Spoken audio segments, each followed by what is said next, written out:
ऋग्वेद प्रथम मंडल 10वां सूक्त और तीसरा मंत्र। ओम युक्ष्वाहि केशिना हरिवृषणा कक्षप्रा अथान इंद्र सोमपा गिरा मुपश्रुतिम चर। पदार्थ।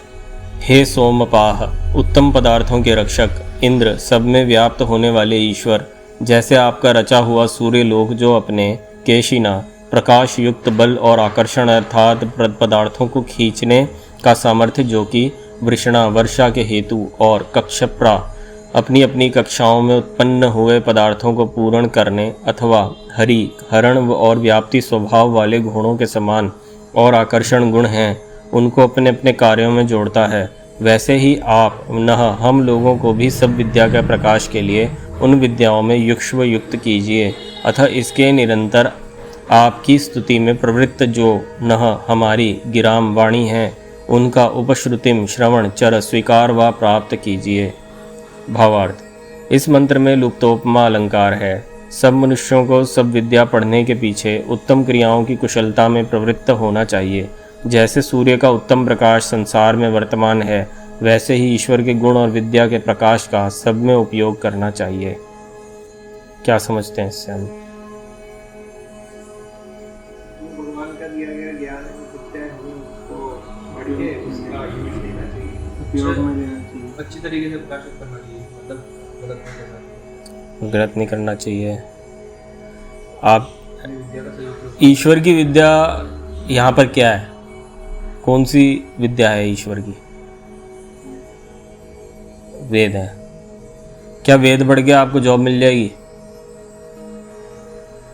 क्या वेद पढ़ के कुछ काम धंधा कर लोगे? पढ़नी पड़ेगी। कौन सी टीएस ग्रेवाल तो पढ़नी पड़ेगी। तो कैसे, इसका क्या मतलब है फिर? क्यों करें? आदमी आज की डेट में तो फिर मेन चीज़ क्या है? आदमी की रोटी कमाना ही तो मेन है।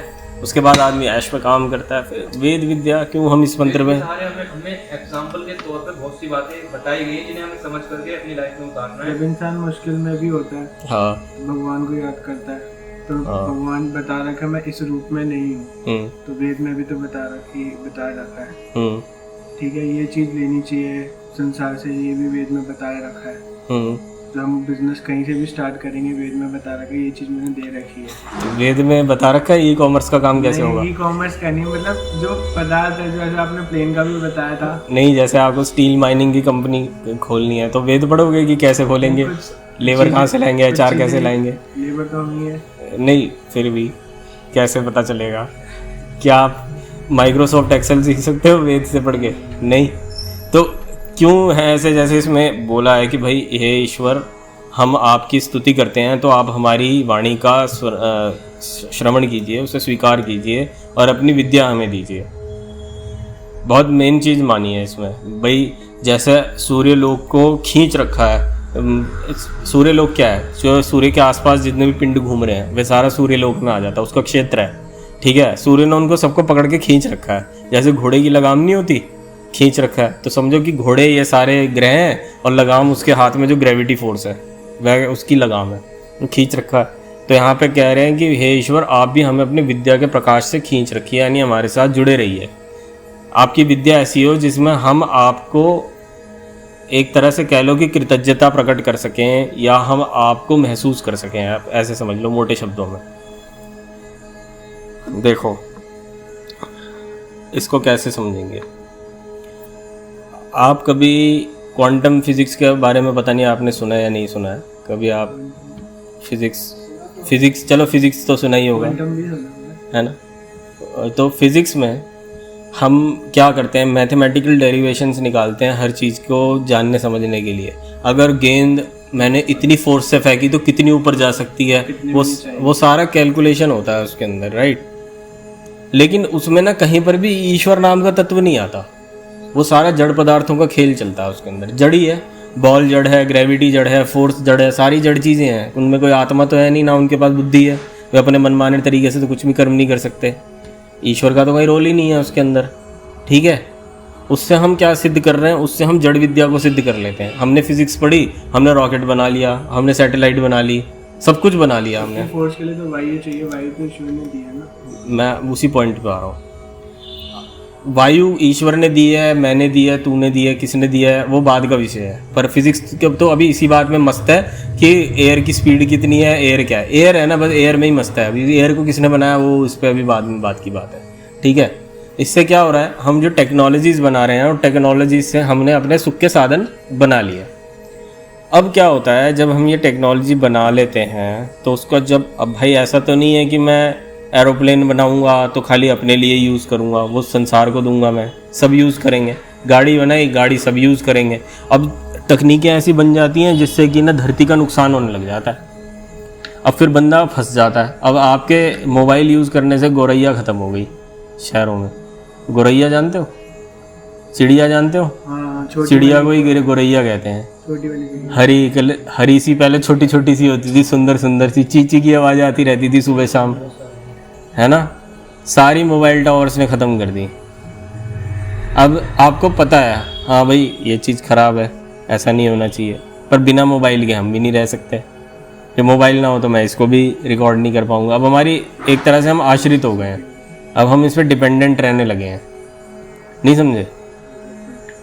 तो मैं ये बताना चाह रहा हूँ कि जब किसी साइंस में हम ईश्वर को लेकर चलते हैं ना, तब ऐसी गलतियाँ नहीं होती हैं। कैसे नहीं होती हैं, उसका एक एग्जाम्पल देखते हैं। भारत में तरह तरह की कलाओं का निर्माण होता गया, ठीक है। इनकी सारी प्रेरणाएं आई वेदों से, ठीक है। वेद ने कहा कि आपने भी मंत्र सुने ही थे कि अग्नि बनाई, मैंने जल बनाया, इनका उपयोग करो। तो भारत ने एरोप्लेन पेट्रोल डीजल पे नहीं बनाया था, भारत ने बनाया समुद्र के पानी को फ्यूल लेकर चलने वाला। आप समझ रहे हो? तो इससे क्या हुआ, किसी का नुकसान नहीं, रिन्यूएबल सोर्स ऑफ एनर्जी है, तो सब चलता गया। ऐसा इसके पीछे मूल कारण ये था कि जिस ईश्वर ने संसार की रचना की है उसने हमें सब कुछ पहले से दे रखा है, और जो उसने हमें सब कुछ पहले से दे रखा है हमें खाली उसका उपयोग करना है, और उसी की प्रेरणा हमें ईश्वर दे रहे हैं। अब उसको आप कितनी कलाकारी से करोगे ये आपके ऊपर है, वो शिल्प विद्या का क्षेत्र है, ठीक है। लेकिन जब मनुष्य ये कहता है मैं तो ईश्वर किसी को मानता ही नहीं भाई, जो करना है हमने ही करना, और ईश्वर से ना ये कोई दुनिया है, ये क्या बना रखा है, कुछ नहीं है, ये तो हम बनाएंगे इसको बढ़िया तरीके से। तो क्या होता है, अपने तरीके से तो वो चीज़ को कर लेते हैं, लेकिन उसके परिणाम फिर कई सालों बाद कई पीढ़ियों को भुगतने पड़ते हैं। जब लॉकडाउन लगा था, जब सारी सड़कें वीरान थी, तो गौरैया वापस आ गई थी। आपने शायद नोट किया नहीं किया, चिड़िया वापस दिखने लग गई थी धीरे धीरे।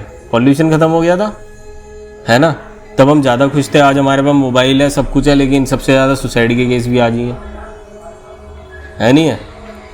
तो इसका सबसे बड़ा कारण है, जब भी हम किसी विद्या में विद्या को देने वाले का ध्यान नहीं रखते ना, तब ये सारी गड़बड़ होनी शुरू हो जाती है। तो मोबाइल टावर्स की रेडिएशन तो बढ़ चुकी होगी, बहुत बढ़ गई हैं। जब लॉकडाउन नहीं, उस टाइम पर पॉल्यूशन भी एक कारण था, तो रेडिएशन तो बढ़ चुकी होगी, लोग तो घर पे थे, मोबाइल मेरे ख्याल से तब यूज़ नहीं होते होंगे मोबाइल। पहली बात तो फ़ोन पे बात किससे करते तुम, घर पे सारे इकट्ठे हैं, किससे बात करोगे, दोस्तों से भी कितनी करोगे, काम वाम तो थे ही नहीं, तो बात बिजनेस ही नहीं थे तो बात क्या करोगे नहीं। तो ये चीज़ थी। तो इसलिए हम ईश्वर से जो उनकी विद्या की प्राप्ति कह रहे हैं कि हे ईश्वर आप जो हमें अपना विद्या का दान दीजिए, तो हम कह रहे हैं भगवान इस संसार में रहने के लिए जो आपकी साइंस है, कैसे रहना है कैसे नहीं रहना है, उसका आप हमें ज्ञान दीजिए ताकि हम लोग दुखी ना हो। यानी कि यहाँ पर सस्टेनेबल लिविंग की बात हो रही है कि हम सस्टेन रहकर जिए, ठीक है ना। और ईश्वर ने जितने पदार्थ दिए हैं उनका उपयोग हमें अपने कला कौशल के हिसाब से ऐसे करना चाहिए कि जिससे हमें प्रॉब्लम ना हो किसी तरह की। तो ऐसा नहीं था भारत के अंदर विमान नहीं थे, भारत के पास भी विमान थे पहले के टाइम पे, रथ था, हर चीज़ थी यहाँ पर।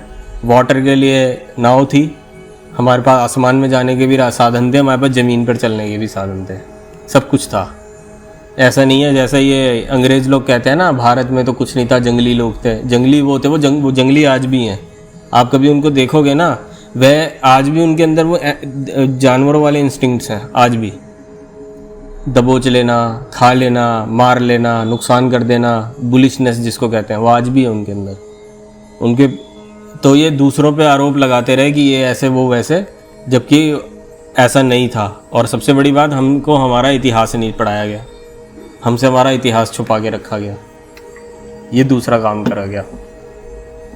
ठीक है, कोई प्रश्न? चलिए। ओ